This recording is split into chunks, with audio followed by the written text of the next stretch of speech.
Hi, my name is Jay Srinivasan. I'm a senior at La Cañada High School. I'm 17 years old. I'm Matthew Benedict. I'm 18 years old. I'm a senior at La Cañada High School, and we're going to interview Dr. E.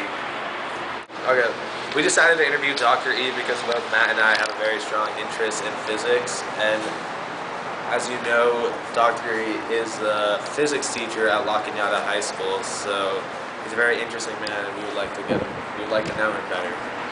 We also want some input on his experience in college, so we can learn from that.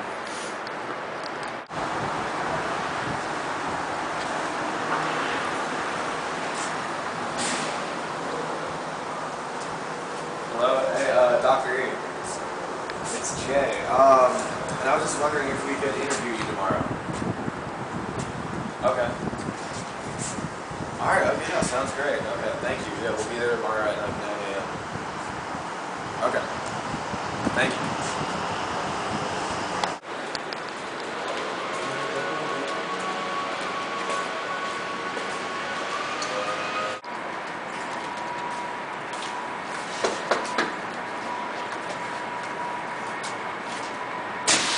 Hello. Dr. E, it's a pleasure. You think we can interview you today? Oh, that'd be great. Come on in. Great, thank you. First of all, what was your high school experience like? Let's see. I took the Brontosaurus to... No. I lived about every 4 years. So I moved my freshman year from Minnesota down to Arizona, and big change. Went from a school that had a total population of what my graduating class was. I had a graduating class of 650 kids. I was both a jock and an intellect. Some of my friends that were high up in the GPA were intellects and druggies. It's a normal. I was into the sports, into wrestling. I enjoyed, had a very, very intelligent girlfriend, valedictorian. Just the normal. I was a little bit crazy. I was fairly laid back until senioritis hit, and then I went a little bit nuts. But Yeah. What were some of the major hardships or obstacles you went through during high school? one of them was moving, because this was like the third or fourth move I'd had in my life. I moved age 15 and got to the point where I was very good at making acquaintances, but it was getting so I was afraid to make friends because I'd lose them. And so, sophomore year moving into a new school where I had wanted to go out for football, but as a linebacker, 135 pounds in Minnesota, moving down to Phoenix where the line was 250, I didn't think it was a smart idea to go out for football. Not knowing anyone to begin with, then getting to know people.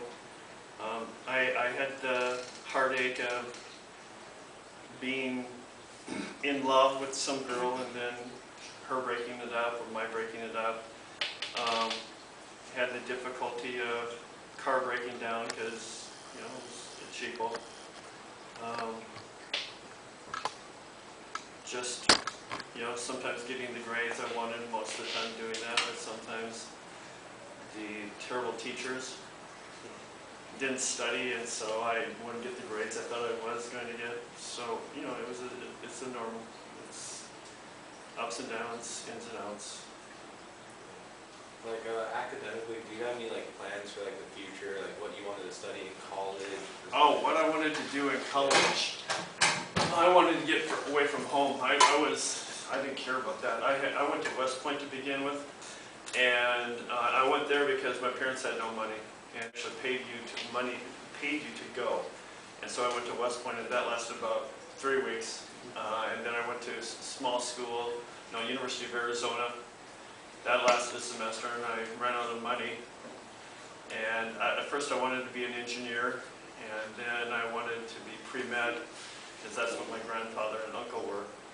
And that lasted about 2 years.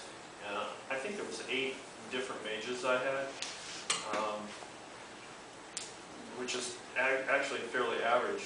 Ended up with a BA in biology and BA in chemistry. I still had no idea what I wanted to do, so I went to grad school because you got paid to go to school in grad school. So I went. It wasn't a lot of money, but it was still enough to survive, and I still didn't know what I wanted to do. And so I came out here to do research at Norris Cancer Center.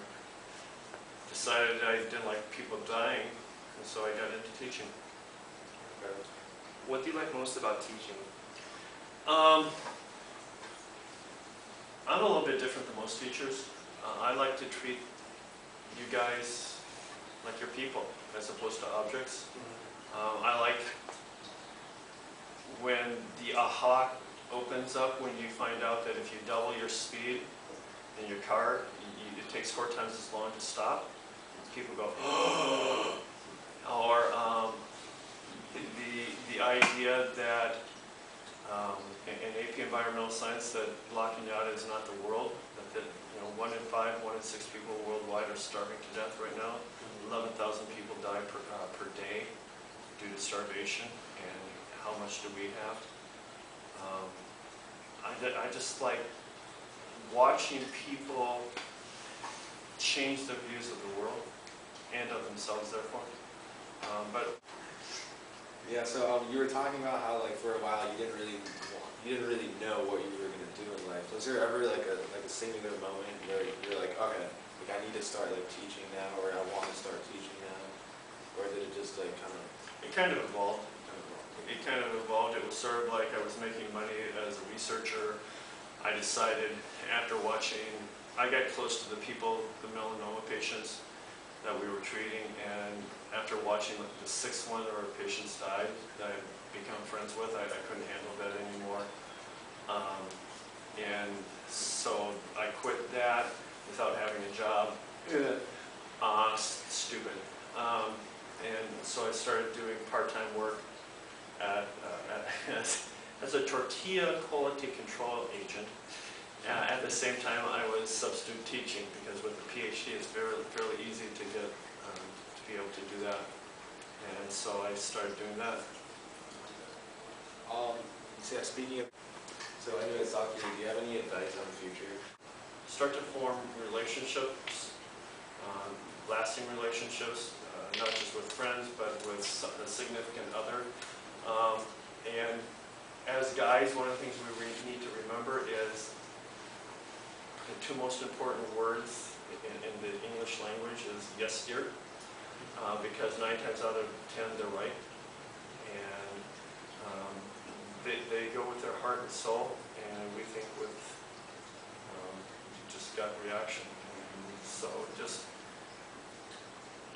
trust your instinct, but don't do things right. Don't get to know the people that you want to have lasting relationships, and go about it the right way. That makes sense here, actually. Okay. Glad I could help. Yeah, well, thank Wait. you so much. After you've been a great time. Thank you. After interviewing Dr. E, we learned that it's important to make personal connections through other students and teachers especially. Especially if you're, if you're struggling in a class, you need to get to know the teacher so they can help you. So. Yeah, so after the Dr. E interview, I learned a lot, but most importantly, I learned that it's okay to not know what you want to do in life at our age, because Dr. E didn't really have an absolute idea on what he wanted to do in life, but he turned out to be a great guy, and yeah, but he turned out to be a great teacher and an amazing guy. So yeah, Dr. E's taught me a lot, and I would just like to say thank you again to Dr. E for inspiring both Matt and I. So thank you.